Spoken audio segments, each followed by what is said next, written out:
Hi everybody.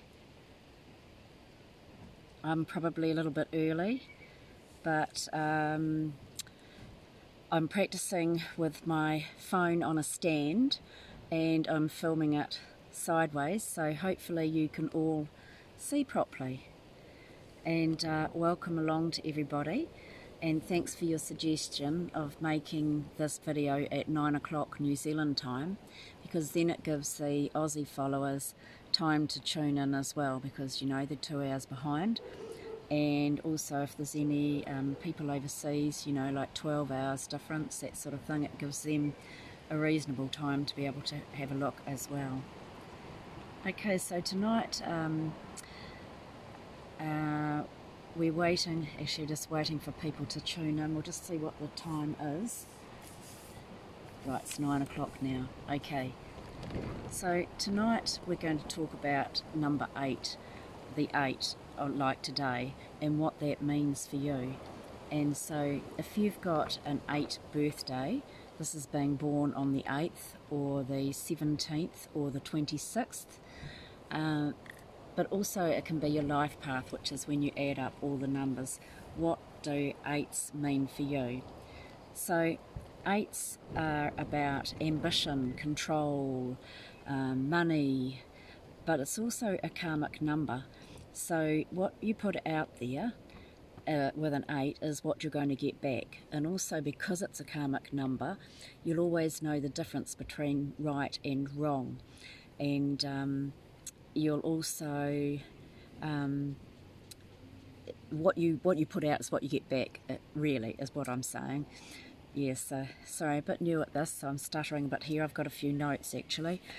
And so 8s love to be in control. So even if they're not in control, they like to think that they're in control. Hi Dominique and Kayleen, hello, thanks for watching. And oh, thank you. Yes, this is my whare. Going back to my roots, camping. Yeah, it's quite cool actually. It's my lady cave. It's a 3-second Malamu. So you just go flick with your hand and the tent's up. My sort of thing. But then you've got to watch a 6-year-old on YouTube to work out how to fold it back into a tiny circle again. But anyway, it works. It's been through lots of storms and it never blows over and it never leaks. So I love it. So number 8, people like to be in control.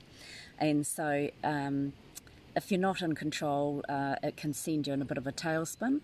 But 8s are very good at organising things. They're very efficient, and if they're not in control, they like to feel like they're in control. Yeah, they're really good at organising, but you need to have a balance in your life. You need to be able to balance between your spiritual beliefs and your material beliefs. Okay, and 8s need to have a goal to feel worthwhile. They need something to aim towards to feel worthwhile. Life isn't that easy for 8 people. They often make it harder for themselves than what needs to be, you know. So they can be misunderstood, and because they've got an intense nature, and they can often feel quite lonely and feel deeply lonely because they're misunderstood. But they're also the sort of people who they won't let you know if they're not coping. You know, they'll always like to people to think that they're successful. Yeah, so anyway, Dominique, when are we going to the Mount again? Sometime next year, yes, I'd say so. And it's cool up there, isn't it? So, okay, for those of you just joining me, going over the 8 again, needing to be in control and needing balance in your life. 8s can earn a lot of money, and they can also lose a lot of money just as easily. So it's about having your material beliefs in balance with your spiritual beliefs, and also not aiming just for making money, because that's when you're likely to lose it. Yeah, and it's a shame too with 8s that they are often misunderstood and can feel deeply lonely.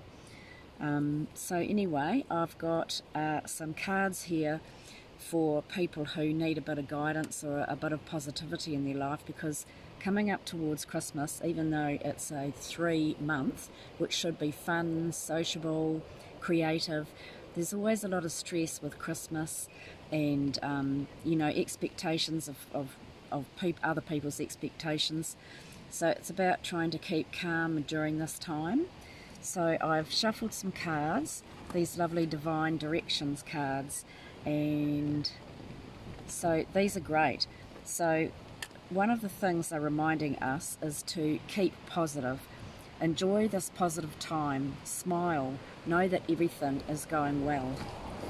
And for some people who think the glass is half empty, whoops, here comes the wind, instead of the glass is half full, a dear friend of mine who's my spiritual mentor, she said it's really important to feel grateful, and by being grateful this can change your life. So now think of 5 things when you go to bed, and then 5 things in the morning to start your day that you're grateful for, and they can be just little small things too, because I remember when my autistic son was under the age of 5 and he had to go to the learning centre, the childhood development centre, and he was quite difficult, and I would get frustrated as well, and then I would see these other children in wheelchairs and were being tube fed, and then I'd realise how lucky I was. So there's always something, no matter what's happening in your life, to feel grateful for. Okay, let's have another guiding message. So another one too for people who are feeling a bit down and a bit gloomy. There is a solution to every problem. These are lovely Louise Hay cards. There's a solution to every problem. And the back of the card says, we create habits and problems to fulfill a need. When I can find a positive way to fulfill the need, I can release the problem. So that's really true, and that's what we need to know. And I'll just draw one more, and one more guiding card. I have the power to make changes. Okay? So I have the power, I have the power to make changes. I have the power to make changes. It is so comfortable to play victim because it is always someone else's fault. I have to stand on my own 2 feet and take some responsibility. So that's from Louise Hay. So it's every decision that we make or choice that we make is entirely up to us, and it's up to us to make ourselves happy. We can't rely on other people to make us happy. And there's no such thing as a wrong decision, because you'll always choose a path where you're meant to be to learn life's lessons. Okay? Well, I think that's about it, seeing hardly anyone's turned up. Obviously 9 o'clock doesn't work for some people after all, and maybe 10 o'clock was better. But anyway, I'm sure you can watch this on replay later, and we'll do this again another day. Love and light to you all. Bye.